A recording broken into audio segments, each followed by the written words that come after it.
Welcome back to Payrollin. In today's episode, I'm going to share with you how our team uses custom GPTs to save well over 10 hours a week doing certain custom tasks. That's right, custom GPTs, not how to prompt, not how to use basic ChatGPT.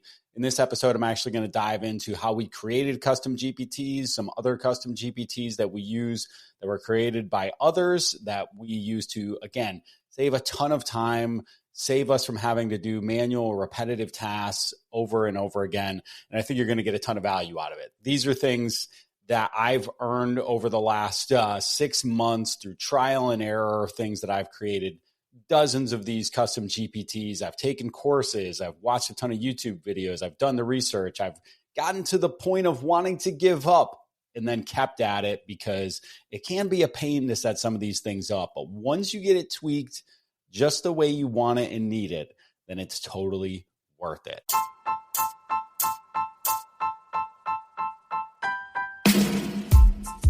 Welcome to Payrollin, the show where you will learn how to operate and grow your payroll business from the most dynamic minds in the business. If your company offers payroll services, this is the podcast for you. And now, here's your host, Matt Vady. Let's go. So today I'm going to talk about what is a custom GPT, how do you create and program one, what GPTs I've created that I use almost every week, how we get our team to use AI more, predominantly ChatGPT, and then some other tools we use besides ChatGPT every week. So let's dive right in. What is a custom GPT? So a custom GPT is a new feature that was rolled out, I don't know, about 6 months ago. We're sitting here in June of 2024. And this is the ability to create a singular GPT that's meant for a specific use case. And so one of the examples I'm going to show here in just a moment is our Guru GPT. I've loaded about 20 internal documents into the GPT. I've given it a lot of our internal information, our PTO policy, our handbook, so that if employees have a question, hey, do we have Memorial Day off? All they need to do is ask the custom GPT, and it has access to that and much, much more. And so custom GPTs allow you that level of flexibility to isolate what information the ChatGPT bot has access to and what it doesn't. And if you're listening to the podcast on Spotify, you may want to tune in on YouTube because I'm going to be sharing my screen here in just a moment, but I'll also do my best to talk about it in a detailed way where you can understand it when you do log into ChatGPT, and you can come back to the video for reference if needed.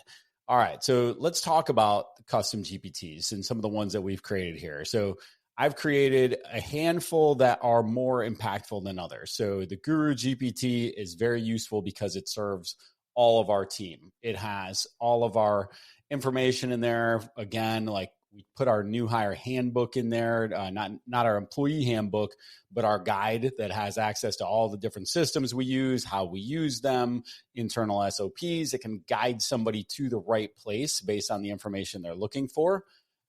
We also have created a knowledge base writer, which I shared recently in the Facebook group, the Payroll Innovation Network. If you're not a member there, make sure you search for that on Facebook, Payroll Innovation Network, and I'll gladly let you in there if you're in the payroll industry. But the knowledge base writer is a very cool one in that I put in some custom programmed instructions that tell it exactly the format that we want our knowledge base articles written in.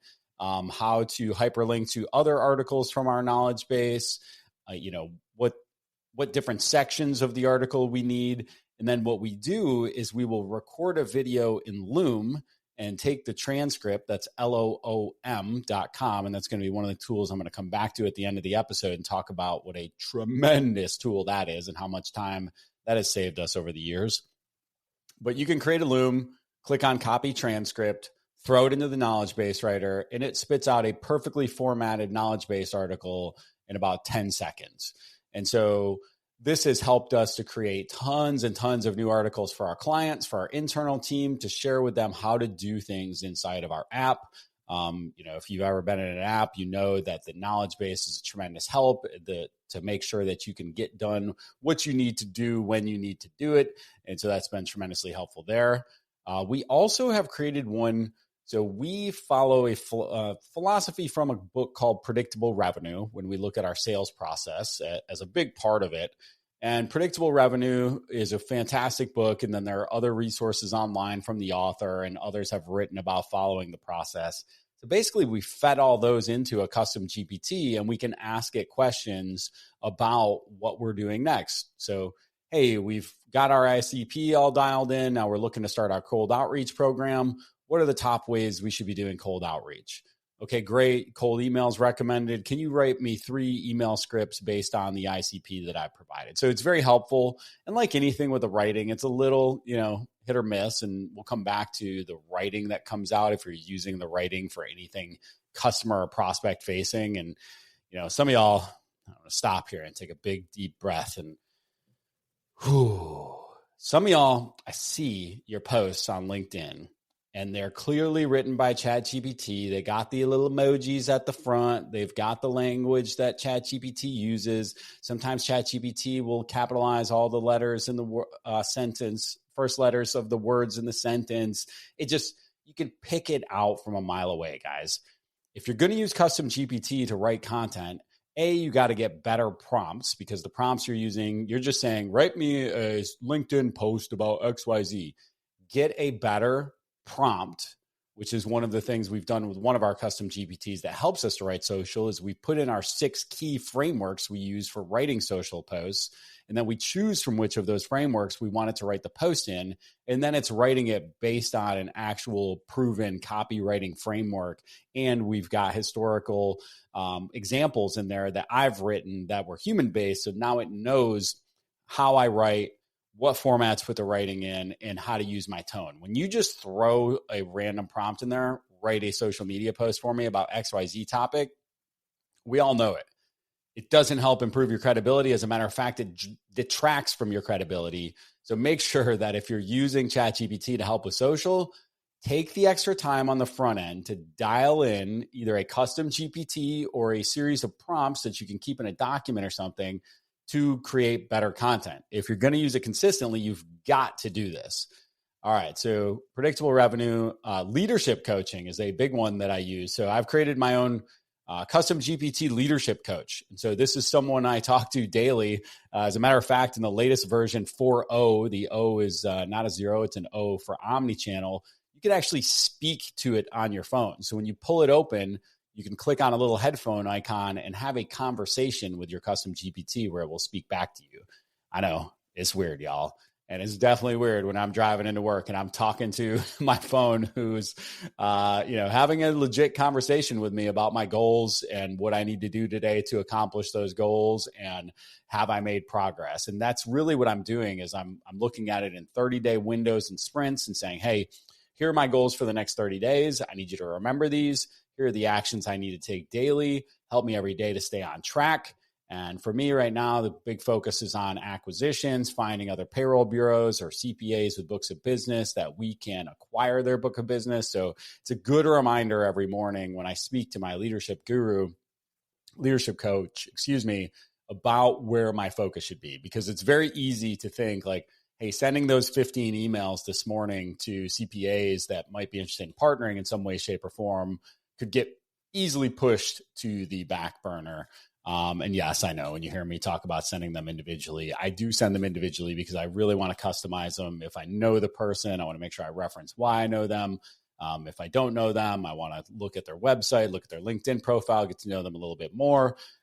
Spray and pray when it comes to acquisitions is not ideal, because you're going to end up with hitting a bunch of targets that aren't really a good fit for what you're looking for and wasting everybody's time. So I'd rather put a little bit more time in on the front end. But anywho, so the leadership coach is a great way for me to stay on task every single day, and it did not take long at all to program. And with the newest feature, it is actually remembering those conversations now.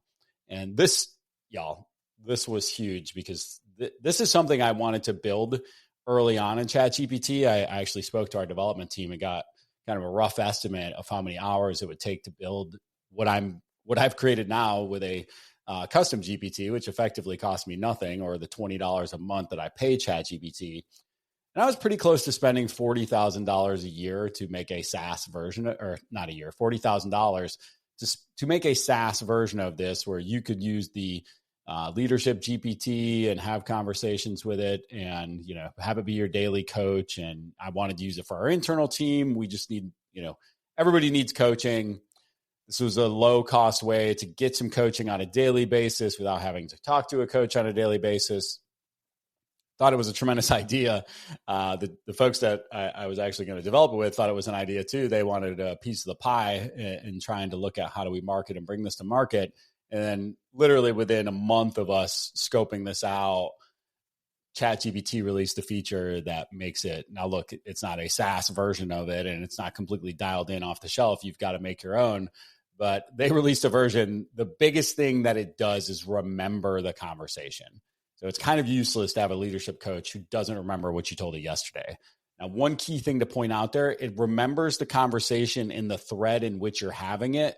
It doesn't remember it across threads. So for example, if you're going to start up a leadership coach GPT, you need to make sure you keep opening the same conversation every morning so that it will stay, its memory will keep what you already provided the day before. And then finally, of course, our last one, we have different variations of content writing GPTs. I have a blog writer GPT that we use. Again, I just copy the transcript from this episode out of riverside.fm, and so simple. There's literally just a copy button at the bottom of the page. As soon as I'm done with this, I pop it into the blog writing GPT that I've created. It's got specific instructions, how to pull out, how to do keyword research, how to put the keyword research at the top, how to start the blog, what the introduction should be formatted like, what the body should be formatted like, what the conclusion should be formatted like. Don't leave anything to chance when it comes to allowing it to do things on its own. So that's one thing that I've learned is when the more sort of free reign you give ChatGPT, the worse the results, especially when it comes to writing. Again, it's very obvious when something was written by ChatGPT, unless you've taken the time to really customize step-by-step prompts or step-by-step instructions on the back end of the custom GPT. And on the back end, it's interesting because if you start to feed it too much information, then it will get confused. So I like to keep things, I like to either A, have a separate writer for different things. So like I mentioned, I have a separate blog GPT versus a separate social media GPT. And there's a very good reason for that. And that's because it just does not remember and or differentiate the expectations very well. And so I want to make sure it has proper expectations based on what I'm looking for. And so, all right, I'm going to go into ChatGPT right now for just a minute. And again, if you're watching on YouTube, awesome. I'm going to share my screen. If you're not, no big deal. We will go ahead and I will do my best to talk over it in such a way that it will make sense to you either way. And so when I log into ChatGPT in the top left, you're going to see, and first of all, y'all, I'm assuming you're on the paid version. And if you're not, you should be. It's $20 a month. If you don't think this is going to save you a couple hours a month or even, look, I don't know what you value your time at, but it would not take much to make your time worth $20. So in the top left, you're going to see Explore GPTs. When I click on Explore GPTs, I get two things. I get the ability to search all the GPTs that have already been made. So if nothing else, whatever you're trying to create, a blog writer GPT, a social media post writer GPT, somebody has already created one out there. Now, I can say from sort of testing these that oftentimes they are lazy, like I mentioned, like the blog writers are almost all awful. You have to understand what makes for a good blog, what's going to provide tremendous value to the audience, and is not something they can just pump into ChatGPT themselves and ask the question, right? Like there's a term I heard a while ago, not a term, but sort of a philosophy. There's a company that's tremendous at SEO. That is their hammer. And I'm going to do an episode soon about what is your hammer. But their hammer is SEO. This is their best thing. This is their go-to-market with any business they go into, and they've replicated it across multiple companies. But so interviewing the guy, the interviewer, it was Sean Puri from My First Million, who you've heard me talk about on here before, and I can't remember the name of the SEO company, or I'd shout them out too. But he asked them, what's your overarching philosophy around SEO? And they said, it's very simple. You've got to earn the click. And so when you think about writing a blog post, writing a LinkedIn post, writing a Twitter post, whatever it is, are you earning the click? And so when you hit that article on page 1 on Google for whatever you're searching for, how to create a custom GPT, it better be long form, step by step, informative. You're going to notice when you start to talk about whether or not it ranked, it's going to have at least 4 or 5 images. It's going to have at least 5 links out, both internal and external links. And so there's a lot that goes into the proper formatting and understanding of what a user wants. And I mean, it's going to have a strong hook at the beginning that's going to get you to keep reading. Every line is going to be designed to get you to read the next line. ChatGPT does not do that on its own. ChatGPT writes on its own. It's just pulling from a database, spitting out information in a very generic blog format. You've got to give it instructions. So I've found that a lot of these custom GPTs on writing are pretty lazy, but you may have better.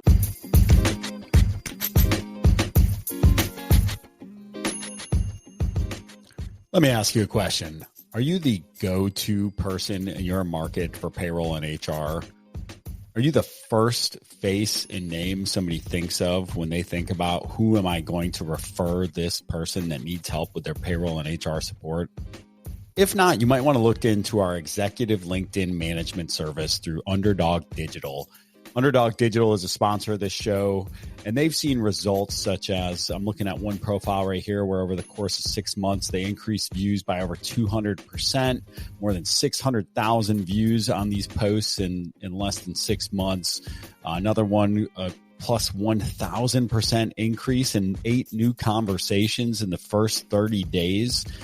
This is a tremendous service to help you to become the go-to person for payroll and HR outsourcing in your market. They create content for you, engage with other people in your space, send connection requests, and do outreach to generate conversations that do nothing more than create valuable relationships with your target audience. If you're interested in learning more about Underdog Digital's executive LinkedIn management service, go to underdogdigital.co. That's underdogdigital.co.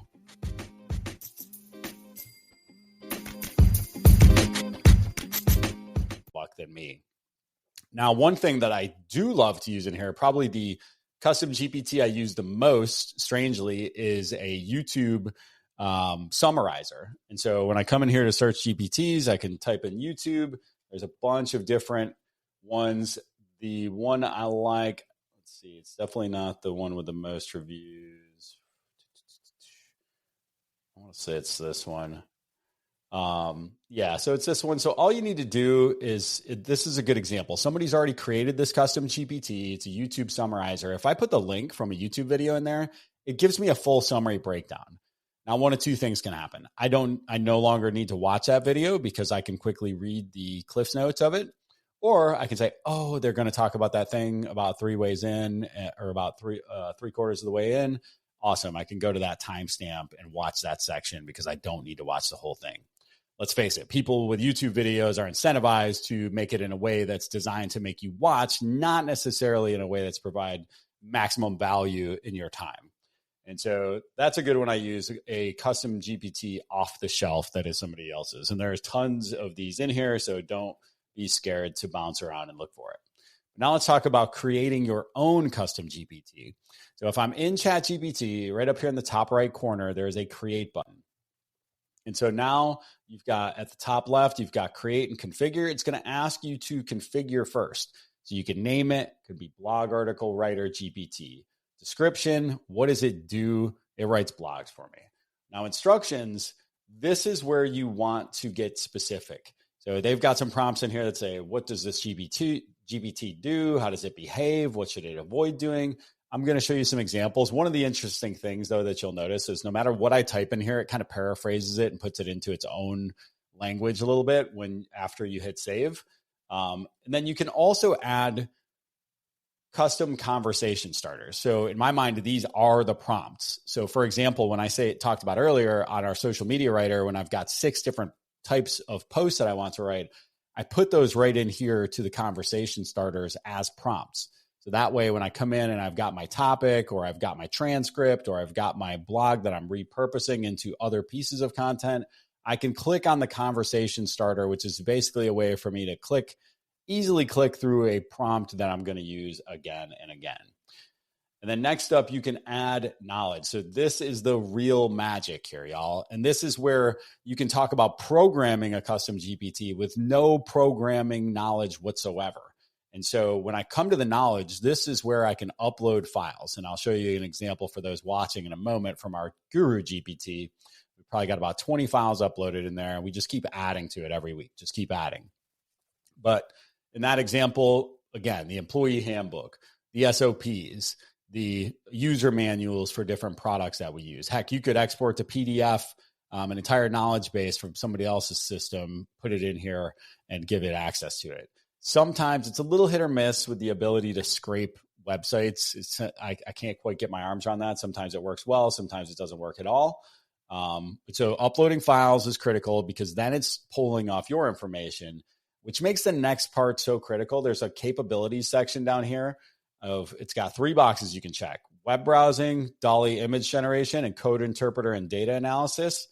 And so do you want this custom GPT to have these features? So web browsing you would turn off if you only want it to pull from your information. And so in our Guru GPT, I'm fairly certain we have web browsing turned off because we don't want it pulling in random information off the web when we want it pulling off of our documentation we've uploaded in there. Code interpreter and data analysis. So you would want this on as an example. One of the things we use ChatGPT for all the time is just cleaning up Excel files. So during implementation, we'll get these Excel files where the rows and the columns are off, or there's blanks, or there's zeros, or whatever. We can clean it up easily by putting it into ChatGPT and just putting in a simple prompt of telling it what we want done to the document and or file. So down at the bottom, you'll also have this action section. So actions are more custom programs. So these are typically Python coding that you can put in here. One example of how we've used this is we actually had a gentleman on Upwork program a custom GPT that is pulling off of a Google Drive folder. And so we're hoping it's kind of version 1, but we're hoping this will be our way to make the Guru GPT a little bit more sustainable long-term, because uploading every document in here is kind of a pain in the butt. And then what if something changes? Then you've got to make sure you get it out of there and get the new version in. Whereas if we have everything in a Google Drive and it's constantly polling against that, then we can have live access to information anytime.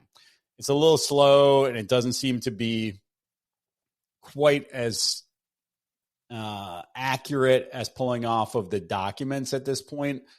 But I think that we're early there. And there have been some other tools I found that will do it. But same sort of issues. It's, if you think about, I'm asking it to pull off of one document out of maybe 50 in there, and it's reading everything from the top level down. What's the name of the document? What's included in it? And it might just get a little bit more confused than when we have it directly in the custom GPT. All right, so that's a little bit how to create one. I'm going to show you again. I'll pull up an example of one of ours here. So the Guru GPT that I've been talking about is a good example one to use. So when I click on the GPT, so there's a couple things here. You can share these with your team. One person can create them and you can share a link. So if I'm clicking on the top left right now, you'll see I can copy the link and share it with my teammates. I can also click on this Edit GPT button. And so this is where really the magic happens, right? So we've got this create button. I can talk to it and tell it, oh, hey, last time you gave me some bad information because you said our PTO policy is this, but it's actually that. And it will remember that and it will update its settings so that it gives me better information going forward. But in the configuration, you'll see I've put some conversation starters in here. How much is the monthly premium on this plan? How do I use the CRM? What holidays do we get off? I've uploaded everything from our health insurance documents, all of our summary plan descriptions. I've exported all of the articles from our SOP system and put them in here. So you could literally ask, hey, I'm trying to process Dr. X's payroll. Is there anything unique about the biweekly payroll that I should be on the lookout for? And so we've really given a ton of information to this. And we've given it the ability to access a ton of our stuff with again, a high level of caution over what sort of information we share. And you'll notice nothing I just covered has anybody's personally identifiable information, no bank accounts, nothing like that. This is our company information. And so it's our decision whether or not we want to put it in there. And heck, half the stuff I share with y'all on the podcast anyway. So I don't really get too worried about putting it into this custom GPT. But up here in the top right, you'll see there's a share button and an update button. And so I can continue to build on this and make it better over time. And that's just one of many ways we're using custom GPTs every day. And the Guru GPT is one that's resourceful for all of our teams. So I love that one. But as promised, here are a couple other ways that we use AI on a daily basis. I think the first thing that's important to do is if you want AI to be a focus of your team, you have to make it a focus of your team. So for example, every Wednesday we have a lunch and learn where we have our AI best practices. I'll be real with you. It's basically turned into a ChatGPT brainstorm session. Hey, what are you doing different? What prompts have you built? What custom GPTs have you built? And we're just sort of brainstorming. We're finding ways inside of our other apps to use it. I've mentioned on the podcast before how Zoho Desk, our customer support portal, has an AI interface with ChatGPT where we can get answers drafted to our clients' questions in there directly without having to type them. Then you can tweak them after the fact. So Zoho Desk is a great AI tool we use. Riverside.fm, where I'm recording this podcast right now, is a tremendous tool. When I get done with this, it's going to give me some magic edits. It's going to not only edit the audio, not only help me to remove any long pauses, any ums, any ahs, but also it creates a bunch of YouTube shorts or TikTok videos that are less than a minute long that can be downloaded and uploaded and are just ready to go. So it saves us a ton of time. One of our teammates used to have to edit all those, look for them. We're basically of the mindset of if it shoots out a few and they're not any good, oh well, just move on. The next day we'll grab a couple or we'll publish some that we choose ourselves. So Riverside.fm has some fantastic AI features in it. Zapier is a great tool. I don't know if any of y'all are using Zapier, but a good example there would be, hey, we can have that clip exported, have it automatically posted to a Trello card so that the person can add it to our WordPress site. We're working on having it go automatically onto our WordPress site without anybody having to touch it, or in that case, having it automatically go to our YouTube Shorts without anybody having to touch it. And the final and my favorite tool of all of these softwares I use, anything I wish I could have created, is loom.com. So Loom not only helps you to screen record, give you the transcript, give you the video. You can do exactly what I just did here, where you're looking at me for one part, you're looking at my screen for another part, but it will take the transcript now with their new AI features, and you can click a button and it will create an SOP. You can click a button and it will write an article. And so now you have an SOP with a video that you can hand off to someone in your team and never have to do that task again. I've saved thousands of hours with Loom over the years without even these AI features that summarize it in text very nicely, just because it's the easiest way to delegate and the easiest way to pass along information. Leave the AI aside. It's just a fantastic tool. And again, it saved me hundreds, if not thousands of hours over the years of being able to easily delegate and have folks help me with things. So that's just a quick breakdown on all the different ways we're using custom GPTs at Guru. We'd love to hear your feedback. What helped you? What didn't help you? How are you guys using it today? Please make sure to comment on the LinkedIn post and share this episode with a friend if you enjoyed it. I appreciate you swinging by. Thank you so much for your time. If you enjoyed that episode, please share it with someone else you know who might enjoy it and learn from this. And also, please rate us 5 stars on your favorite podcast player. We really appreciate you taking the time to listen. And also, don't hesitate to reach out with other topics you'd like to hear more about. Thanks so much.